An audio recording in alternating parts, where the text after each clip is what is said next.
Hey, do you own a business? Do you operate a business? Are you running marketing for a business? If you are, you had better be obsessed with data.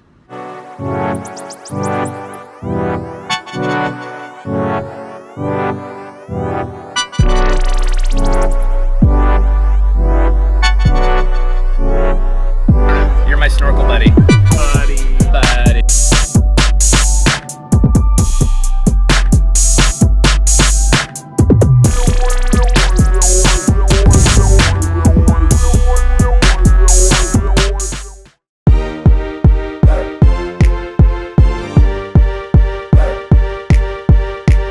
Some things that have kind of come up for us that have been just flat out incredible.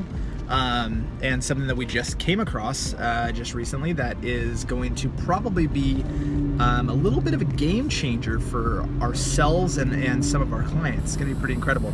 So what I want to get at is the data from experimental advertising campaigns, from any of your social media content that's being distributed, email open rates, click-through rates,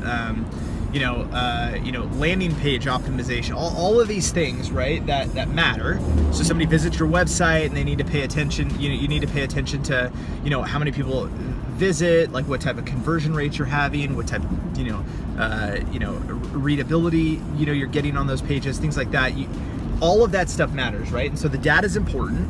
Now, the issue is that most people don't really know what to do with the data. So what do you do once you have it? How do you leverage it?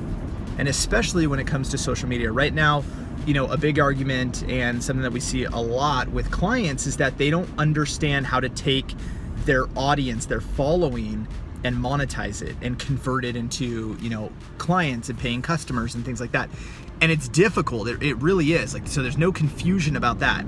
It's a very difficult thing to do, and a lot of people don't understand how to read the data and know what to do. So right now, Instagram in our business is one of the most important, right? For my personal brand, I'm growing that audience pretty well right now, and I'm getting the engagement that's coming back asking questions about business, about marketing, about the things that I'm involved in. That engagement is getting really, really solid. And so from there, the question would be, how do I know who's the right person to, shoot a DM to and try to actually, ask them for business? How do you know, who the influencers are? Well, now we've come across a connection, and we now are in a beta test with a company that actually can help with that data, help us organize it and understand it, and then help us guide our clients to really leverage the data and who these people are that that actually have influence in the market that you're actually trying to serve. And so it's going to be pretty interesting how when a small business that might serve a single market, when they have access to who the influencers are in that market that have really good engagement, really good leverage with their own audience, and how you could take what we would call like micro influencers, right? Micro influencers are going to be people who maybe have a good local presence, and but maybe they've only got a few thousand people following them, and that's a really, really solid influencer to use. And the best part is because they don't have hundreds of thousands of followers, or even 10s and 20s and 30,000 followers, because they're smaller, maybe they only have 4, 5, 7, something like that. You can actually probably leverage them for free or for very low costs, maybe even a trade. If you have for example, a restaurant, you wanted them to push your restaurant a little bit, you could give them a free meal. I mean, that would cost you nothing. There's a lot of things that you could do for influencers that have very, very low cost, but could be a huge upside for you. So some of these smaller influencers on a local level are going to be really powerful. And now what's most important is we have the data to know who they are and what they're interested in, and we can segment them down and then use them for ourselves and for clients. So it's all pretty cool. So my point is, love the data.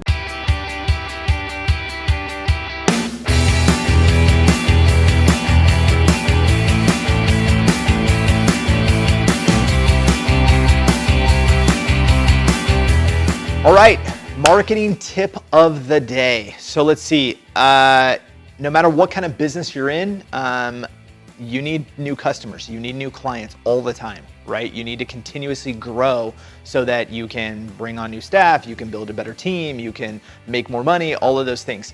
We're all using social media, or you should be. If you're not, you're probably crazy, you're hiding under a rock, nobody knows who you are. So get on social media. Now, if you're using these platforms, it can be very difficult to build these business pages on Instagram, or excuse me, on Facebook, LinkedIn, and actually get attraction, get following, get people to see your stuff. There's an algorithm that Facebook has which kind of turned it into a pay-to-play platform. And so advertising there is off the hook. It's the best that there is, period. But what I want to talk about is a quick strategy that you can use that's absolutely free if you have a Facebook personal page. And so what you want to do is ask for friends and family to send you business. Who would have thought? Here's what's interesting.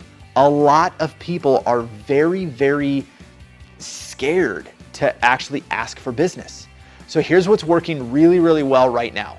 You put out a post. Now, let me create a caveat. It absolutely has to be value. You have to drive value first. Don't go in asking for a sale. So here's the way that we do it. We say, hey, listen, we've gotten really good at some of the Facebook advertising that we're doing, and we're looking to take on 2 to 3 new local clients in this area that are, in the gym niche, they are in the dental niche, or they're a chiropractor, or they're, a preschool owner or something like that. And what we want, anybody who knows anybody, tag them in the comments below, shoot me a direct message. If you are a business owner and you would like some help, we're gonna offer 2 to 3 clients free campaigns to prove that we're great.